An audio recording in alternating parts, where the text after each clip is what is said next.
जिन्दगीका भागदौडहरू त सधैँ चलिरहन्छन्, तर कहिलेकाहीँ मनले यस्तो ठाउँ खोज्छ जहाँ समय केही बेरका लागि थामियोस्, जहाँ नदीको सुसाइले मनका सुस्केराहरू मेटाइदियोस्।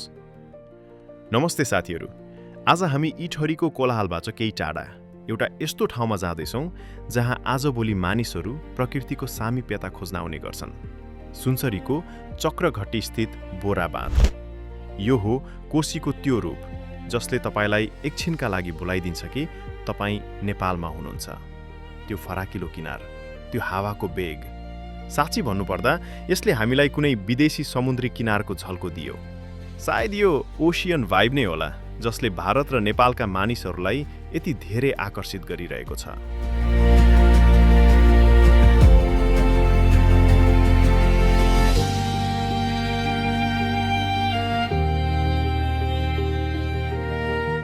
शनिबारको दिन मनमा उमङ्ग बोकेर हामी इटहरीबाट निस्कियौँ। बाङ्गे बजार पुग्न लाग्दा बाटोमा देखिने ती हरियाली र सफा हावाले यात्रालाई झन रोमाञ्चक बनाइरहेको थियो।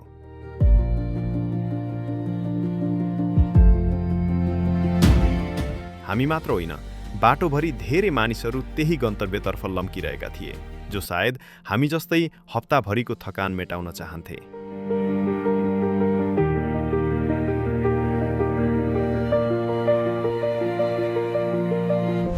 जब हामी बोराबाँध पुग्यौँ, त्यहाँको दृश्य देखेर हामी छक्क पर्यौँ। यो ठाउँ अहिले यति भाइरल भएको रहेछ कि नेपालका विभिन्न ठाउँबाट मात्र होइन, छिमेकी देश भारतको बिहारबाट पनि सयौंको सङ्ख्यामा मानिसहरू यहाँ आइपुगेका रहेछन्। मानौ यो एउटा यस्तो सङ्गम स्थल बनेको छ जहाँ भूगोलले कसैलाई रोकेको छैन।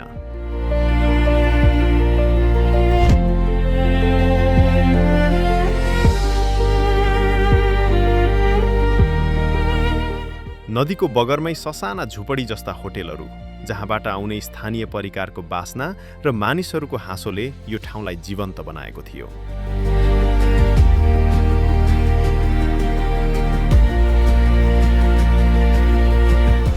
अब सुरु हुँदैछ हाम्रो वास्तविक अनुभव।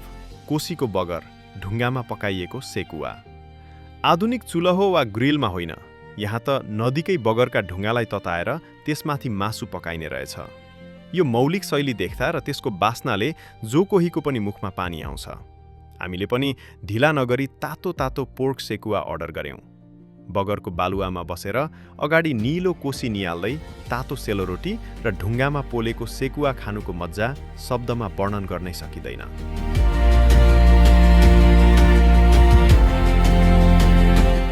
यहाँका होटेलहरू आधुनिक नभए पनि यहाँको आतिथ्यता र स्वादले कुनै महँगो रेस्टुरेन्टलाई पनि मात दिन्छ। अझ शनिबारको दिन भएर होला, धेरै पिकनिक ग्रुपहरू आफ्नै तालमा रमाइरहेका थिए।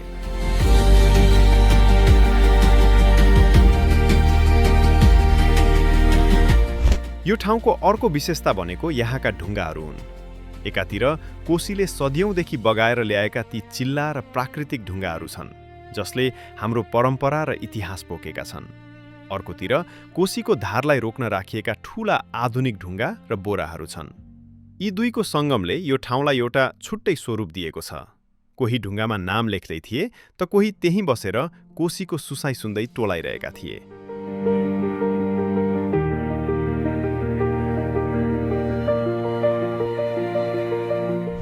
भिडभाड त धेरै थियो, तर कोसीको छालसँगै खेल्दा कता कता एउटा छुट्टै शान्ति महसुस हुने रहेछ।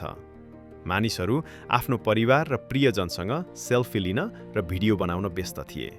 तर हाम्रो नजर भने अब बिस्तारै अस्ताउन लागेको सूर्यतर्फ मोडिँदै थियो। समय बित्दै गयो र त्यो क्षण आयो जसको लागि हामी र यहाँ आएका सयौं मानिसहरू प्रतीक्षारत थियौं। बोराबाँधको सूर्यास्त।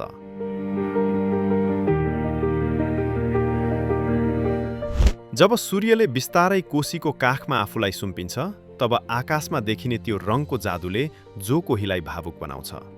मानौ प्रकृतिले आजको दिनको लागि एउटा सुन्दर विदाई गीत गाइरहेको छ।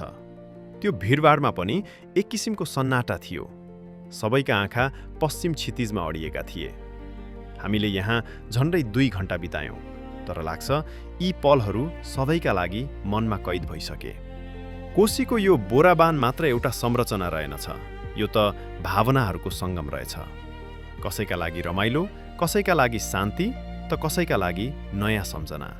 यो स्थान एसियाकै ठूला नदीहरूमध्ये एक सप्तकोशीको काख हो। नेपालका 7 प्रमुख सहायक नदीहरू मिलेर बनेको यो विशाल नदीले यस क्षेत्रलाई उर्वर त बनाएको छ, तर यसको अनियन्त्रित बहावले चुनौती पनि दिने गरेको छ। हामीले देखेको यो बोराबाद त्यही चुनौतीको एउटा उदाहरण हो।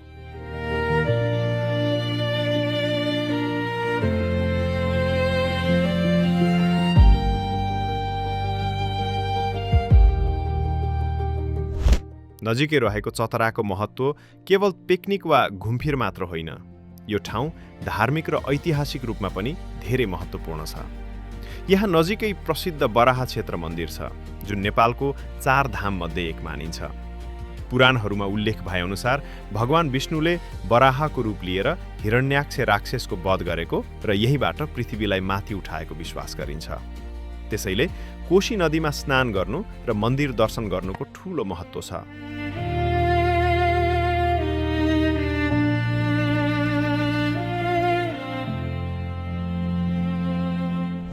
अलि तलतिर यही कोशी नदीको छेउमा कोशी टप्पु वन्यजन्तु आरक्ष अवस्थित छ। यो विशेष गरी अर्ना, विभिन्न प्रजातिका चराहरू र रामसार क्षेत्रको लागि विश्वभर परिचित छ। प्रकृति प्रेमीहरूका लागि यो क्षेत्र स्वर्गभन्दा कम छैन। यसरी चतरा धार्मिक आस्था, विशाल नदी र वन्यजन्तु आरक्षको केन्द्रबिन्दु बनेको छ। यो ठाउँलाई पर्यटकीय हब बनाउन स्थानीय सरकार र बराह क्षेत्र नगरपालिकाले जुन प्रयास गरिरहेको छ त्यो प्रशंसनीय छ। तर बढ्दो भिडलाई ध्यानमा राखेर यहाँ पर्याप्त डस्टबिनहरूको व्यवस्था र नियमित सरसफाइमा विशेष ध्यान दिनु एकदमै जरुरी देखिएको छ। नमस्ते, म डाक्टर सूर्यप्रकाशले काठमाडौँबाट। बोराबाद हामी चाहिँ यो 3 वर्ष अगाडि पनि आएको थियो यो ठाउँमा पिकनिकको लागि होइन। त्यो बेला चाहिँ एकदमै प्राकृतिक थियो। अहिले चाहिँ कृत्रिमता एकदम थपिएको छ। कृत्रिमतासँगै जोखिम र जटिलता पनि थपिन्छ है, तर जटिलताभित्र सुन्दरता पनि छ है। त्यही भएर मान्छेहरू अहिले चाहिँ एकदमै निरस जीवनबाट अलिकति रस भर्नै आइरहेछ होइन। त्यसले गर्दाखेरि यसलाई चाहिँ यो नगरपालिकाले अझै व्यवस्थित गर्न जरुरी छ। व्यवस्थित गरेको खण्डमा चाहिँ यसले राम्रो नतिजा ल्याउँछ। अहिले एक्कासी चाहिँ पर्यटन प्रवर्धन जस्तो देखिए पनि केही आर्थिक स्रोत सङ्कलन देखिए पनि भविष्यमा यसले चाहिँ गम्भीर नकारात्मक समस्या पनि ल्याउन सक्छ। त्यसले गर्दाखेरि सप्तकोशी नदीको संरक्षणमा र यहाँको वातावरणीय संरक्षणहरूमा चाहिँ स्थानीय सरकार र सम्पूर्ण जो आइरहनु भएको छ उहाँहरूले पनि चाहिँ आफ्नो नैतिकता बिर्सनै चाहिँ हुँदैन। त्यसरी गर्ने भने यो सुन्दर हुन्छ र हाम्रो पूर्व क्षेत्रको लागि चाहिँ एउटा भनौँ न समय व्यतीत गर्ने एउटा राम्रो ठाउँ हुन्छ। यो सुन्दरता जोगाउनु हामी पर्यटक र नगरपालिका दुवैको साझा जिम्मेवारी हो। घुमौँ, रमाइलो गरौँ, तर सम्झना मात्र छोडौँ, फोहोर होइन।